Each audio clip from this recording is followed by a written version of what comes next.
So I have this old garden shed that I've decided to paint.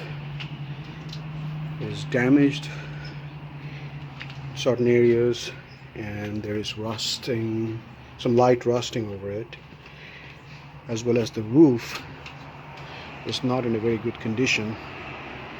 This is the old paint that is chipped off and is now on the roof, and there is a bit of rust in there as well, quite a bit of rust, and I plan on cleaning it as much as possible, and then do some put some primer on it, and then paint it. It's not a big shed, however it needs some TLC to be useful for many more years. Using a scraping tool like this, and we should remove all the big debris out of here, and then eventually we'll come back with a little broom to clean it up before I start using a sandpaper to sand it down a bit.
After cleaning the top, I'm just going to go around the side and do the same to take off all the flaking paints from the sides, and come back and try to see if I can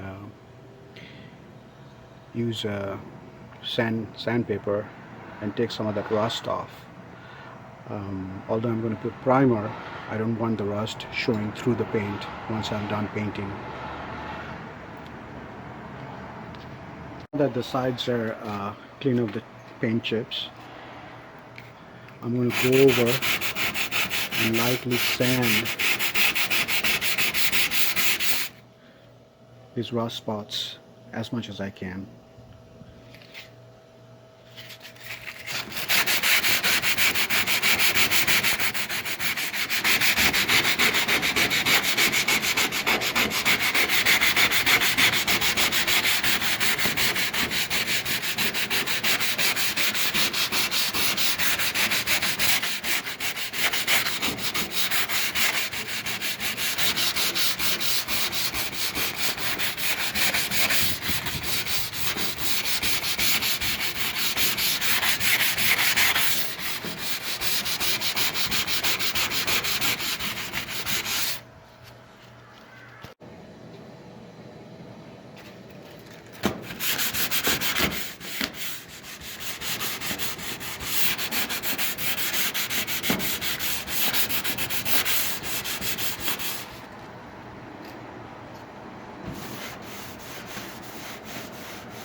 once you're done cleaning it up, just wiping it down, you can touch it and feel pretty smooth and doesn't feel like rusty like it does over here.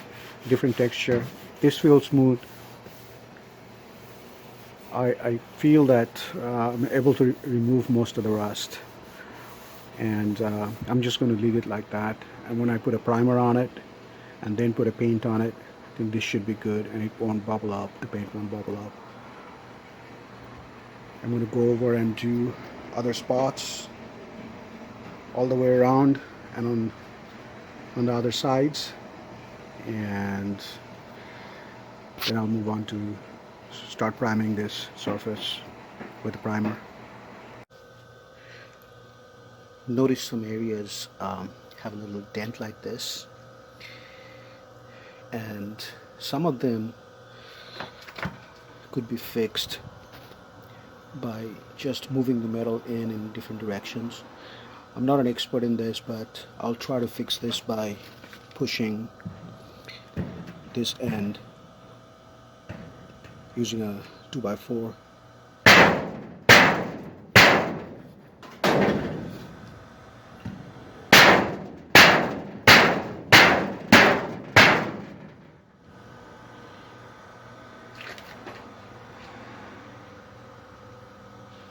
There's another area over here.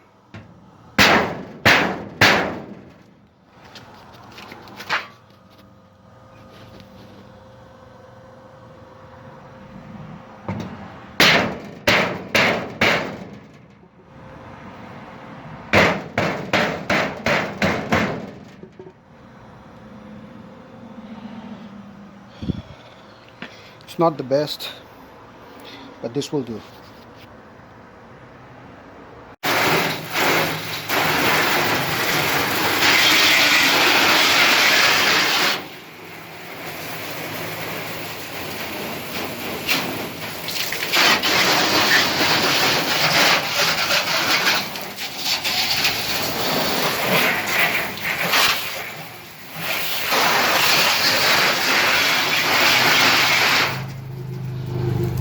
Went to the hardware store and I told that some of the rust, especially on top of the roof and in some other areas, they still have a texture no matter how much I try to sand them.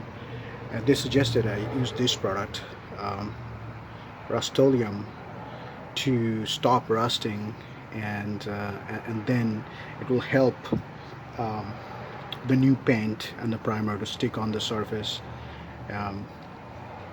I'm not sure how effective it's going to be, but this particular product, it stops rust. It's reasonably priced, so I'm just going to use it and just put a very thin coat of it, just spray it on top of areas which I know are exposed and have been was rusting. And since I'm going to put primer on it anyways, I'm just going to see if this helps. And I'm going to use a lot on top of the roof because that particular type of rust that I have in there, they have been there for a long time, and it's very difficult to, it has been very difficult in spite of trying a lot, spending more time on it to take all the rust off, and it's got that grainy texture. And according to the hardware store, this is supposed to help, and I'm going to see how it works.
Now I'm starting with putting the primer on and just using a roller brush and just going to go over one coat of primer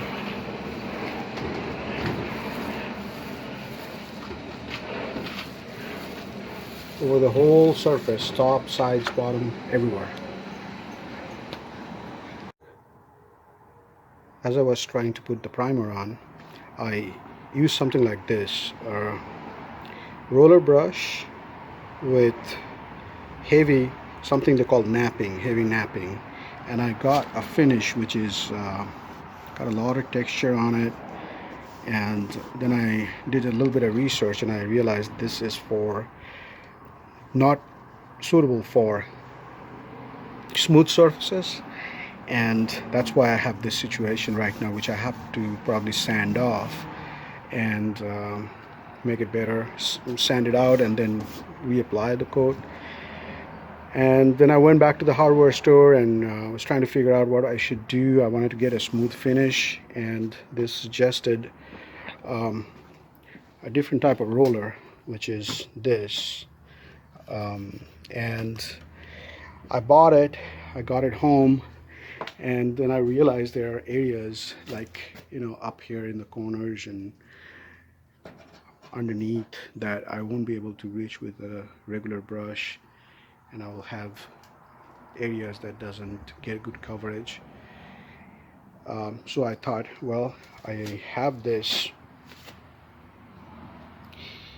little portable air compressor, and maybe I can use a air spray gun. And I went to Harbor Freight and I got this is about $16. Here's the gun itself, and filled it up with, prepped it, cleaned it out, filled it up with the container with paint, did the right kind of dilution, which is 1:9, 9 parts paint, 1 part water, and I started spraying it. You'll see some areas over here that have been sprayed with the spray gun, and it's okay, but I had a lot of issues with the compressor not being able to keep up, and there would be spurts, and the pressure would drop and I'll get these streaks. And then I realized on the box it says 6 CFM at 40 psi, and this compressor is rated for 2.6 CFM SCFM, which is standard cubic feet per minute, at 90 psi. And I wanted to do just a back of the hand calculation to see if my compressor would be able to keep up, and the equation I used, and this is really back of the hand calculation mainly for ideal gases, and this is air is not an ideal gas. Ideal gas is something which is an imaginary gas. But it is good for estimation. Is nRT, where T is the temperature, R is the universal gas constant, and N is the number of moles, and P is the pressure, V is the volume. And if there are two conditions, like there's one pressure condition and another one pressure condition, one volume condition versus another one, you can use P1. V1 is equal to P2 V2. We have P1 at pressure at 90 psi multiplied by 2.6 SCFM, and we have pressure which is 40 psi, as it says 40 psi, and my requirement is 6 CFM. What is V2? The V2 came out to be about 5.85, which is very close to 6, but not exactly 6. The other thing I noticed, it says over here, for 1 to 6 gallon, it's not recommended. 7 to 29 gallons, it's intermittent. So this is a 6-gallon tank, and it's not recommended. So I realized that it's not going to work, and I don't want to buy another huge compressor because I don't have enough space to store it.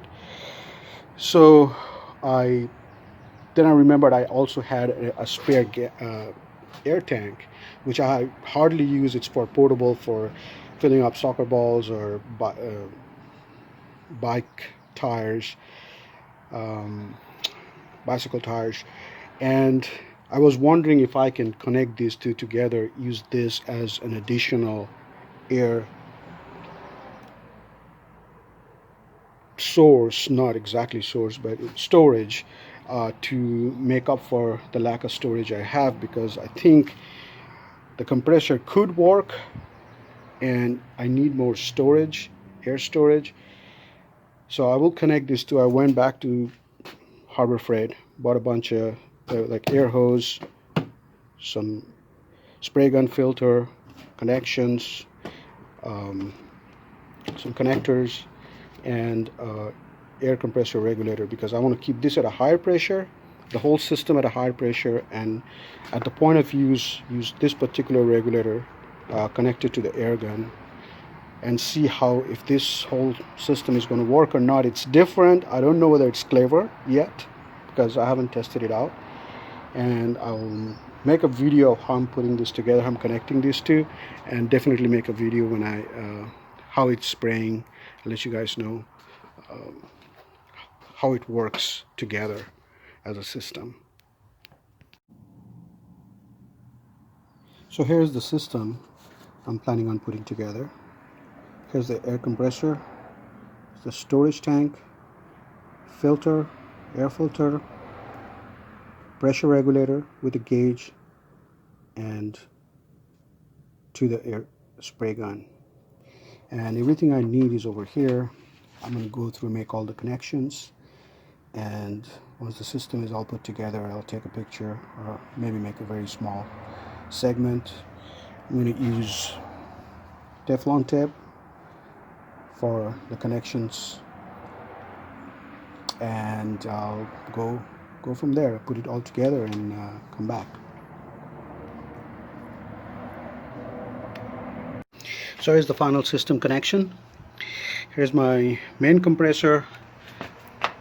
Pressure is set at 100, connected with a hose to the storage tank. There's a pressure gauge here, but it's not important. It will tell the pressure of this tank. However, there is a shut-off valve on this side, and the output of that tank goes into this system, this hose, which is there is a pressure gauge, an air filter, and for right now I have a blow nozzle connected to it. I want to demonstrate the system When I turn that compressor on, it will go to try to keep that pressure at 100 psi, and this particular regulator will regulate out. It is regulated at 60, around 60 psi, but what I'm getting an output is about 45 psi, but it maintains. It doesn't dip down, in spite of me consistently letting air out. And for my application, I need 40 to 45 psi for the spray paint gun, and I'm getting a continuous output at 45 psi, and I will consider this that this will work. This might work. There is a very good likelihood that this will work. So I'll do a quick demo.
Most of the spray painting is done.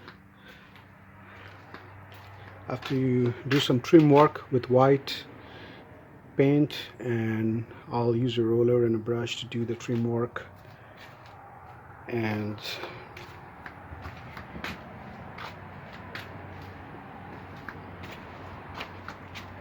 just got done with the second coat on the red paint, and tomorrow I'll take all the masking tapes off and see how it looks like. Before I start working on the trim, I'll do a small video. Starting to take some of them, all of the masking tapes off today. It's been drying overnight, and see, there's a lot of oversprays that I have to come back in and fix it, do a lot of touch-up work, but that's what's going to happen today. So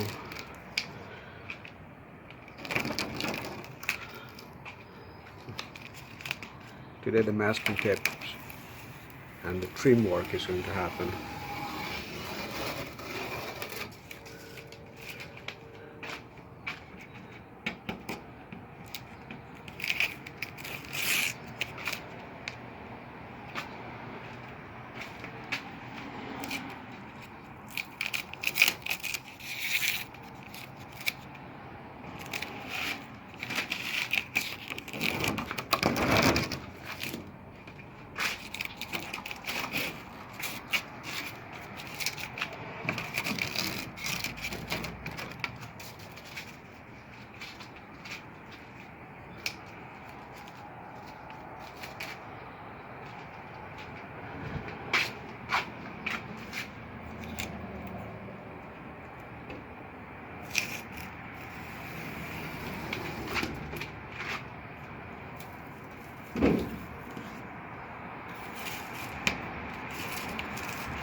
Well, once I take all these tapes off, I'm gonna, before I start working painting the trim, I'm going to take a small video and show how everything looks like before trim work goes on. So here is how it looks before. Go in there, clean up the trim, all these oversprays, and paint it white, and also do a lot of touch-up work. I think I sprayed on the gray part in some places also, like right here. Do a little bit of touch-up, and the final video would be when all of it is done.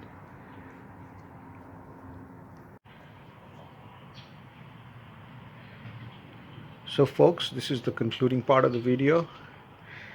The shed is all painted and now it's completed. Looking by the condition of the shed and the fact that it was painted once before, it's about 25 to 30 years old, and with the paint and the work that has gone into it, it should last another couple decades without any issues.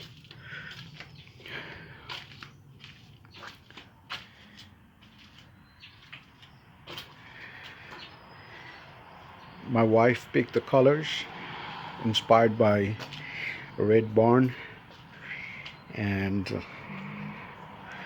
I'm happy with the job. I ended up using brush, rollers, and spray paint, spray gun to complete it. And every paint has got 2 coats on it, and it's got primer on it. So overall, I think it was a good project. I learned how to use a spray paint gun, and this is it. Thanks for watching.